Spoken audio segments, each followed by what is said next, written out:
BNP এখন নিজেরাই নিজেদের গর্তে হুড়মুড় করে পড়ছে, হাত পা ভেঙে পড়ছে। দর্শক, এমন পরিস্থিতির মধ্যে এসে পড়ছে বিএনপি মন্ত্রীরা। আপনারা নিজে চোখে এই বিষয়টি দেখেছেন। প্রকাশ্য জনসম্মুখে ভরা মজলিসে অপমান অপদস্থ করা হয়েছে তাদেরকে। মানে, আর এই বিষয়টি হয়তো কেউ কেউ দেখেছেন, আবার কেউ কেউ দেখেন নাই। অনেকে হয়তো দেখেন নাই, শুধু বিষয়টি শুনেছেন। 12ই ফেব্রুয়ারি নির্বাচনের পর থেকে আমাদের বাংলাদেশের রাজনীতি বর্তমান বিএনপি স্বরাষ্ট্রমন্ত্রী সালাউদ্দিন আহমেদ, তার যে কথাবার্তা, তার যে কাজকর্ম, তার যে অ্যাক্টিভিটিস বিএনপির বর্তমান ইমেজ প্রতিষ্ঠিত করছে কথাবার্তার মাধ্যমে।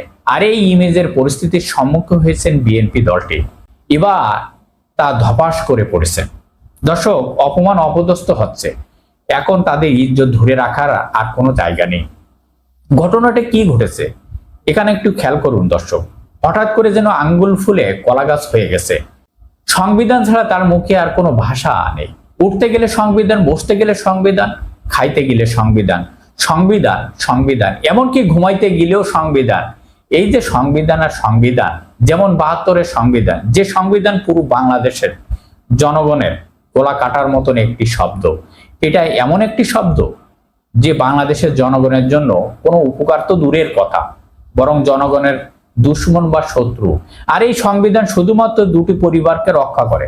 এটি কিন্তু আমার কথা না দর্শক, এটি বাংলা সাহিত্যের একজন বিখ্যাত কবি, তিনি জাতীয় সংঘের একজন বড় কর্মকর্তা, একজন ব্যক্তি সম্পন্ন মানুষ, কাজী জহিরুল ইসলাম এই কথাটি বলেছেন।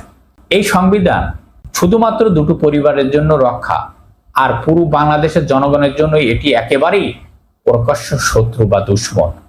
বাংলাদেশের মানুষের কি যেন হয়েছে, তাদের মগজের জন্য কি ঢুকিয়ে দেওয়া হয়েছে, তারা শুধু দুটো পরিবারের কাছে গিয়ে হুবিকেই পড়ছে। নিজেদের আশা আকাঙ্ক্ষাকে, নিজেদের ভালো মন্দ সবকিছু বিসর্জন দিচ্ছে। তো যাই হোক, স্বরাষ্ট্রমন্ত্রী সালাউদ্দিন আহমেদ বিএনপির এই সংবিধানের প্রেমে হাবুডুবু খাচ্ছে। তাদের ওইখান থেকে ফিরে আসার আর কোনো সুযোগ দেখছে না দর্শক। সুতরাং এটি একটি ভালো কাজ। সংবিধানের ভিতরে যা কিছু আছে একেবারেই এ টু জেড প্রতিটি বিষয় অক্ষর অক্ষরে পালন করতে হবে। যদি কেউ কোনো একটি বইয়ের কোনো কিছু মনে করতে হয় বা করে, কতটুকু নিজেদের পক্ষে যায়, এটাকে কি ইমানদারি বলে? দর্শক, আপনাদের কাছে প্রশ্নটা ছুটিয়ে দিলাম, এটা কি ইমানদারি বলে না অন্য কিছু বলে?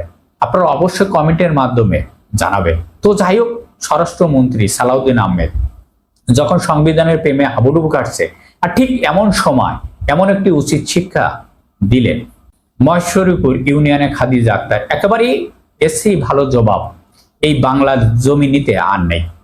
26শে মার্চ বৃহস্পতিবার সকালবেলায় মহেশ্বরীপুর ইউনিয়নে খাদিজা আক্তার তিনি বিজয় দিবস অনুষ্ঠানে আয়োজন করেছেন এবং ওইখানে সমস্ত দলকে আহ্বান করা হয়েছে। তিনি উপস্থাপন করেছেন এবং বক্তব্য দিয়েছেন।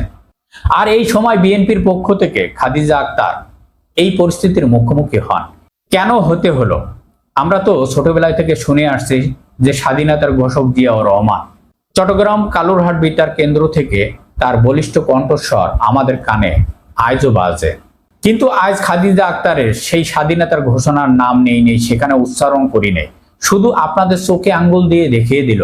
আর এই দেওয়ার জন্য এখন আপনারা খাদিজা আক্তারকে এখান থেকে বদলে করেছেন শুধু এতটুকু না বলার কারণে। এটাকে আসলে কি বলে? মুনাফিকি কাজ নাকি বেঈমানি কাজ বলে? আপনার ভাষায় আপনি অবশ্যই কমেন্টের মাধ্যমে জানাবেন।